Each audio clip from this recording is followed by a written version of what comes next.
One nation one election को लेकर Kovind committee ने राष्ट्रपति मुर्मू को सौंपी रिपोर्ट। एक साथ लोकसभा, विधानसभा और स्थानीय निकाय चुनाव कराने की सिफारिश। 21,000 से ज्यादा लोगों की प्रतिक्रियाओं के आधार पर तैयार रिपोर्ट। 80% लोग साथ साथ चुनाव कराने के पक्ष में। साथ चुनाव कराने के मुद्दे पर 47 राजनीतिक दलों ने भी दी राय। 32 दल साथ साथ चुनाव कराने के पक्ष में, 15 राजनीतिक दल पक्ष में नहीं। चुनाव आयुक्तों की नियुक्ति को लेकर पीएम की अध्यक्षता में बैठक। चयन समिति के सदस्य अधीर रंजन चौधरी का बयान। ज्ञानेश कुमार और सुखबीर सिंह संधू को बनाया गया चुनाव आयुक्त। चुनाव आयुक्तों की नियुक्ति को लेकर अधीर रंजन चौधरी का आरोप, सही तरीके से नहीं हुआ चयन, सरकार ने जिन्हें चाहा उन्हें चुना। सीएए को लेकर गृह मंत्री अमित शाह का बड़ा बयान। कहा, सीएए हमारे घोषणा पत्र में था, सरकार इस मुद्दे पर समझौता नहीं करेगी। केजरीवाल को जवाब देते हुए अमित शाह ने कहा, वोट बैंक की राजनीति कर रहे हैं, रोहिंग्या पर क्यों नहीं बोलते। अरविंद केजरीवाल का पलटवार, पूछा 2014 में क्या मोदी सरकार की मिली भगत से आए रोहिंग्या। अरविंद केजरीवाल ने सीएए पर केंद्र सरकार को घेरा। कहा, सीएए की वजह से पड़ोसी देशों से घुसपैठिए आएंगे, हमारे टैक्स के पैसे पर रहेंगे। दिल्ली में सीएम अरविंद केजरीवाल के घर के बाहर पाकिस्तान से आए शरणार्थियों का प्रदर्शन। केजरीवाल के सीएए वाले बयान का विरोध। प्रदर्शन को लेकर सीएम केजरीवाल का बयान, पूरी सुरक्षा के साथ पाकिस्तानियों को दी गई मेरे घर के बाहर प्रदर्शन करने की इजाजत और इस देश के किसानों को दिल्ली आने की इजाजत नहीं। विपक्ष को जवाब देते हुए अमित शाह ने कहा, उन्हें शरणार्थी और घुसपैठियों में अंतर नहीं पता। बंगाल की सीएम ममता बनर्जी ने कहा था, सीएए के बहाने वोट बैंक की पॉलिटिक्स, मैं सीएए और एनआरसी को कभी भी नहीं अपनाऊंगी। नासिक में किसानों की बैठक में राहुल बोले, पीएम मोदी ने किसानों का 1 रुपया माफ नहीं किया, अरबपतियों का 16 लाख करोड़ माफ। कैप्टन अमरिंदर सिंह की पत्नी और कांग्रेस सांसद परनीत कौर बीजेपी में शामिल।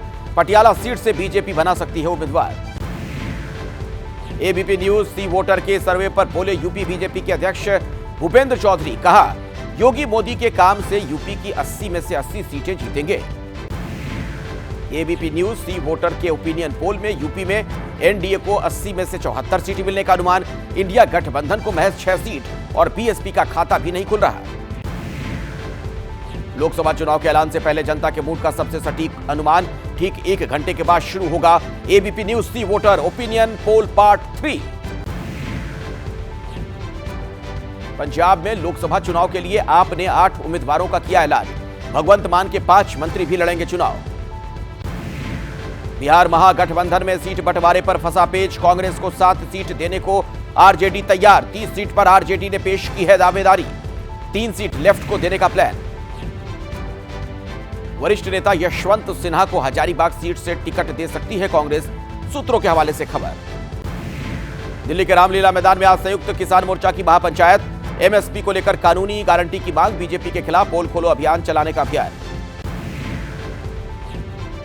यूपी के पूर्व मंत्री और समाजवादी पार्टी के नेता गायत्री प्रजापति के घर ईडी की रेड। अवैध खनन मामले में अमेठी और लखनऊ में छापेमारी। शाहजहां शेख के खिलाफ एक्शन में ईडी। संदेश खाली में 4 ठिकानों पर रेड। जमीन कब्जा करने के आरोपों को लेकर छापेमारी। रेसलर विनेश फोगाट का बृजभूषण सिंह पर बड़ा आरोप। कहा, बृजभूषण शरण डॉप टेस्ट में फंसाने की कर रहे तैयारी। मानस नगर इलाके में भड़की आग। जूता फैक्ट्री में आग लगने से भारी नुकसान। राजस्थान के कोटा में बीती रात कारों में लगी आग। 2 कार पूरी तरीके से जलकर राख। 2 कार के कई सामान को पहुंचा नुकसान। सोने की तस्करी पर राजस्व निदेशालय का शिकंजा। 61 किलो सोना, 13 लाख रुपए कैश और 19 लग्जरी कारें बरामद। उत्तरकाशी में गंगोत्री नेशनल हाईवे पर भरभरा कर गिरा पहाड़ का हिस्सा। चट्टान गिरने से रास्ता हुआ बंद। जम्मू कश्मीर के गुलमर्ग में बर्फबारी। पहाड़ों पर हर तरफ बिछ गई बर्फ की सफेद चादर। पर्यटन कारोबारी खुश। उत्तराखंड में चढ़ने लगा होली का खुमार। ऋषिकेश में भी दिखे होली के रंग। विदेशियों ने भी जमकर खेली फूलों की रंग बिरंगी होली।